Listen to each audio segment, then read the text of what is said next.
Okay, so Wolves beat Coventry 2-1 at the Rico in their penultimate pre-season game before the Vigo game and the Leicester game.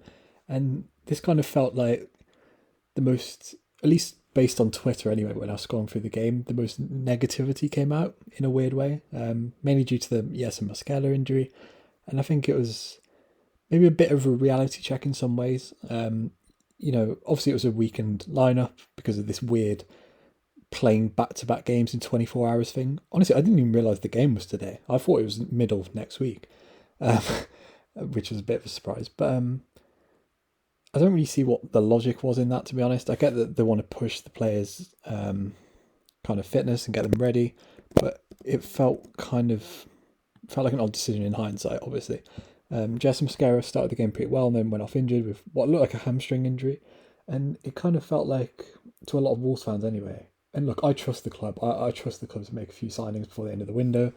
I remember in that Ask Wolves documentary interview thing they did, they said that most of the signings would be towards the end of the window anyway. So I'm not really that surprised that we're waiting. But when Gerson went off, I think it kind of clocked in a lot of people's heads like, wow, our squad's kind of exactly the same as it was before. Obviously, players' levels will go up, right? Like I thought Dendoncker was amazing today, and the good thing about having a new manager is it will push players on that were already at the club, right? Players that are already here will improve, and that can give you those couple of percents that will win you Premier League games. But with the Jason Mosquera injury, I think a lot of people are looking at it and wow, okay, we've got Jose Sarr, but that's replacing Rui Patricio anyway, so you can't really count that.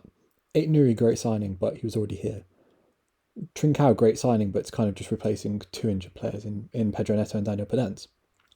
And he hasn't had the greatest preseason. I trust that he'll be fine. But I think Wolves fans now with Gerson getting injured, who was kind of one of the highlights of preseason, it's kind of settling in like, oh, we're not really that much better than we were last season, at least when it comes to 11 for 11, right? Coventry started the game pretty well.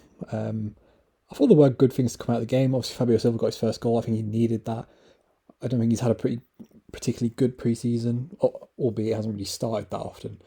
A good finish from him, nice ball in. I thought him, Ruben Neves and Dendoncker were the main three for me. Traore's kicking on, which isn't really that surprising. Him and Neves, I think we all expect to have good pre-seasons, purely because they didn't really play much at the Euros. So even though they were away, they were still getting that elongated rest, right? And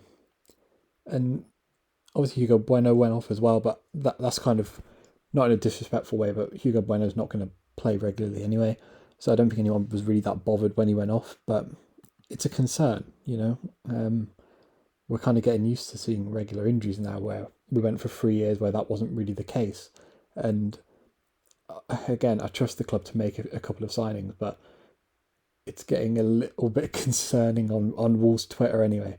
And I remember talking about the Leon Bailey signing yesterday, and I think clubs, and there's other signings. Joachim Anderson went to Palace, and look, they're not relevant. I'm not saying those were players we needed necessarily, or they were players we were scouting, but I think fans look around and go, okay, like where's Az, and the one good thing about Wolves is we always keep it on the down low anyway, so we could have a signing lined up tomorrow. Who knows? We were never really linked with Trincao, but I think that was the thing that worried people about the first half, the injuries, and it kind of made the holistic. People looked at it holistically and were like, we're not really that much better. Second half, there was a few changes. Chen Campbell came on. I thought I had a really good game. I don't think he'll play in the first team, but it was nice to see him do well. Because I remember the last time he played was against Aston Villa, I think, in that Carabao Cup game where he kind of rested the whole team and he kind of struggled in that game. Ruben scored finally from outside the box. Probably took him about 1,000 shots, but finally scored. I was happy for Morgan Gibbs White. I really like Morgan Gibbs White. He is frustrating, but I don't think he's any more or less frustrating than Adama Traore is, and we all put up with him. I think we need some persistence in Morgan Gibbs White. Trust him. Of course, he's going to give the ball away, but that's kind of what we've all been asking for. Everyone's been asking for a creative number 10 for about 4 years, and we're not going to get one, but let Morgan Gibbs White do it. Do you really think if we signed Pedro Gonçalves back, he wouldn't give the ball away? Of course he would. We've all watched Bruno Fernandes from Man United. He gives the ball away every 5 minutes. It's what you need. just as long as there's also good things in there as well. There's no the trade offs there, right? And Morgan Gibbs White deserved that assist. That went 2-0 up. Obviously, Coventry got one back. I don't really know what really cares. It was a bit sloppy from Keanu Herver, but look, Keanu Herver is 18 years old, or maybe 19 now. He's 4 years younger than me. I'm not really going to slag him off too much. Plus, I don't think that's a pen anyway. I don't think things like that should ever be really given as a pen. But no one cares. It's pre-season, whatever. I think the only person that really cared about that was probably John Ruddy and Coventry fans. And then Catroni came on, was pretty bright. I don't think Catroni's done himself any harm. He's worked hard like he always done. He looks a bit quicker than he used to.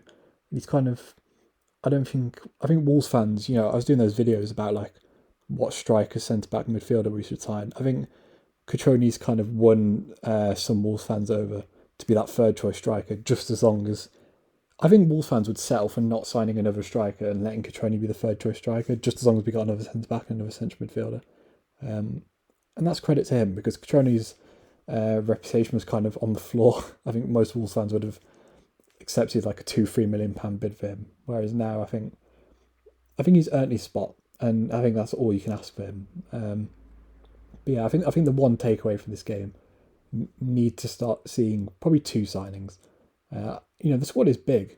We basically rested the whole side today, and there was a lot of experienced players in the side.